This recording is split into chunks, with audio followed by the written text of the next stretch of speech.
Hi guys, so today's video is going to be both a non-spoiler book review and then a little bit of a spoilery chat for Siege and Storm, which is the second book in the Shadow and Bone trilogy by Leigh Bardugo. If you don't want to be spoiled at all for the first one, I wouldn't keep watching this because the non-spoiler portion of this particular review is going to touch on a couple things from the first book. I do have a non-spoiler book review for the first one, so I'll have it linked down below. Getting into this one though, for those of you who have only read the first one, you've never read this trilogy, this one happens to pick up right where the first one left off. Mal and Elina are trying to evade the Darkling and the Darkling's Grisha that are still following him, and then not everything goes according to plan, of course, obviously, or the trilogy would not be a trilogy. It would have been one book, they escaped happily ever after, and that's it.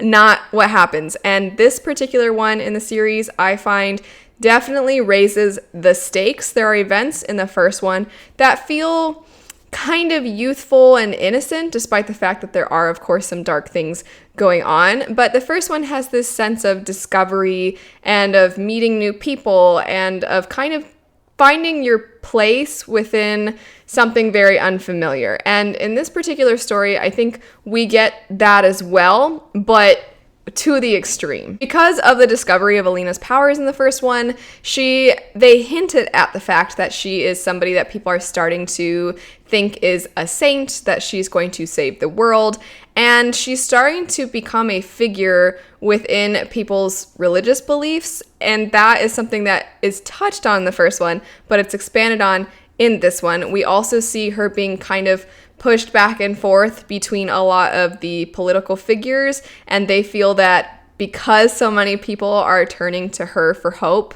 they now want these political figures on their side because they figure that they have their own motivations, they have their own goals, and if they could have her as an ally, it will only help get the people behind them. Meanwhile, Elina herself is torn because while she wants to help the world, she also still craves this really simple life with Mal. And so there's a lot of tension between her, what she wants for herself versus what she wants for the world, and how those two things are not always on the same path. And this makes it difficult for her and Mal being somebody who also just was comfortable being pretty likable for a lot of individuals. He always seemed to fit in wherever he went. But now that he's dealing with these extraordinary people who are leaders within their world, suddenly he is no longer really a person that is the shining light within a group of people. So he is feeling like he just has to tag along. He feels so out of place, and he loves Elina. He doesn't want to leave her side, but also he's miserable, and she's miserable because she doesn't want any of this either. So the book has a lot of, it feels like she is being pulled in so many different directions, and therefore the book kind of feels like it's in a lot of different directions. I think also the fact that it's the middle book in a trilogy, it kind of feels like it has middle book syndrome because we're coming out of that first one, we're raising the stakes, we're getting more invested in the world, we're learning more about the magic, but then also we're setting up for this big finale. I have enjoyed both the first and the second one because I have read them pretty quickly from one to the next. I don't know that I feel that differently toward one or the other.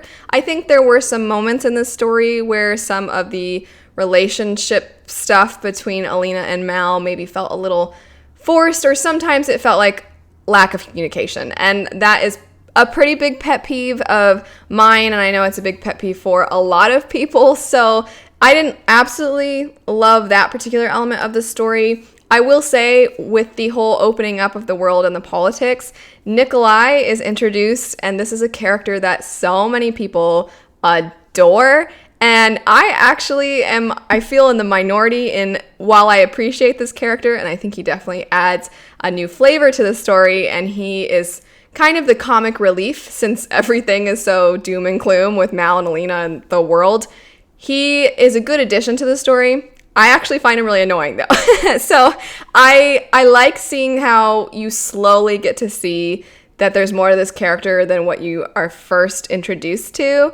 I like that element of it, and I do think that a lot of people, if you are unfamiliar with the second story and you haven't read it before, a lot of people really like this new character.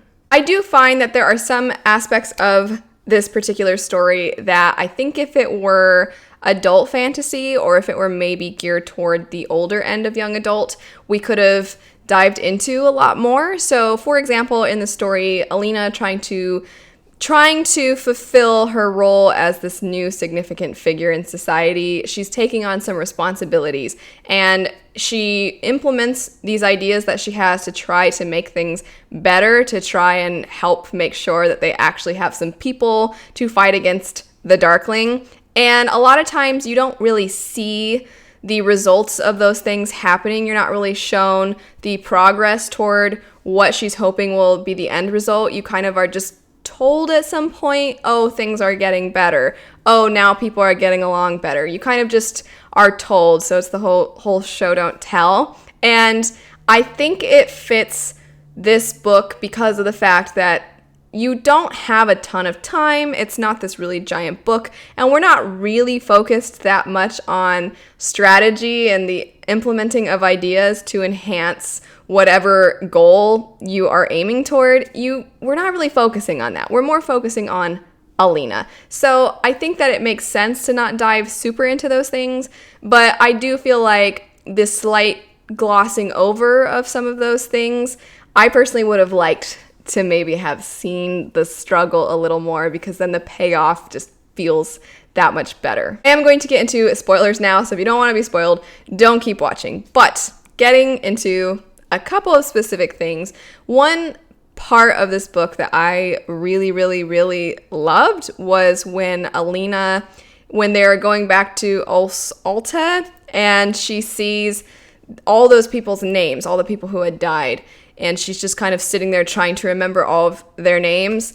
I really, really liked that moment. I think that's a great example of her, why she is choosing to go down this route despite not really wanting to. It shows that while she sometimes has no idea what she's doing, she's still trying to do something. And I really loved that moment. I think I would have appreciated in the story if after that moment happened, if it's just mentioned here and there, when she woke up in the morning, she thought through those names, or throughout the day, she would recite those names to herself. I think something like that would have been a nice touch to go along with that, because then I think it would have just added a little bit of extra depth to Elina and to how high the stakes are. We obviously didn't really get that, but I still really loved that moment. I always, when people talk about the Grisha trilogy, people are always talking about this love triangle, this love square when Nikolay is introduced. I'm always so confused because with Nikolay, in the first one, I understand that people kind of for fun like to ship the good guy and the bad guy together and stuff. I get all that. Or maybe you just really like the Darkling as an antagonist and you're like, I just want him to be good now or something. I don't know. I don't know why people like her and the Darkling, the idea of that. But with Nikolay, I more understand that one. And I know a lot of people really like him.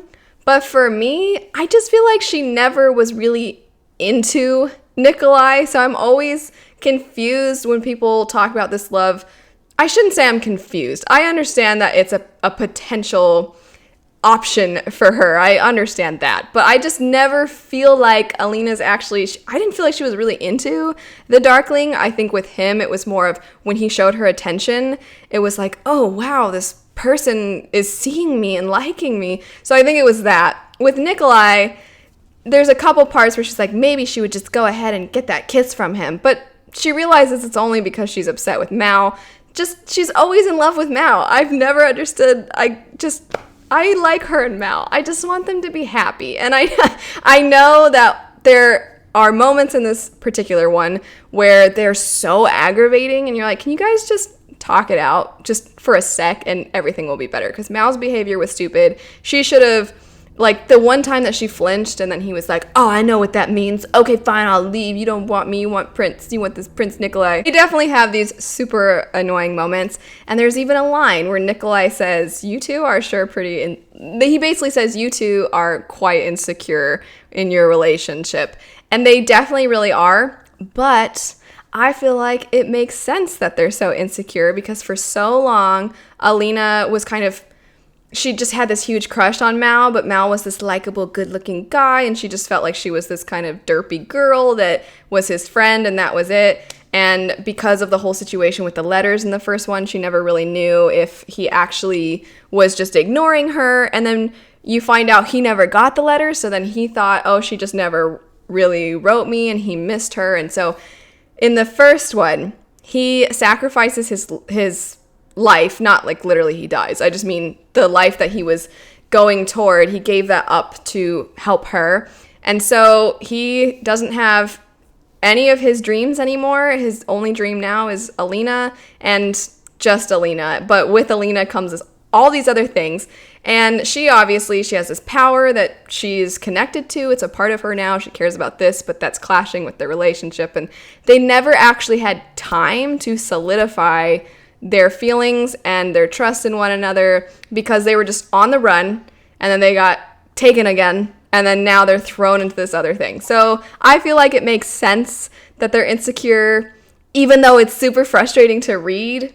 That's kind of why I'm like, I still like her and Mal, and I still want them to have their happy ending. Anyway, let me know your thoughts on this story. If you're wanting to talk about spoilers, I know a lot of people just kind of think that a lot of the details about the story are just common knowledge now, but I really don't want somebody to be spoiled if they haven't read this. So just write spoilers and then enter a bunch of times so that anybody who goes to leave a comment isn't spoiled. You guys know how that works. But anyway, thanks so much for watching. I hope you have a great rest of your day, and I'll see you all later.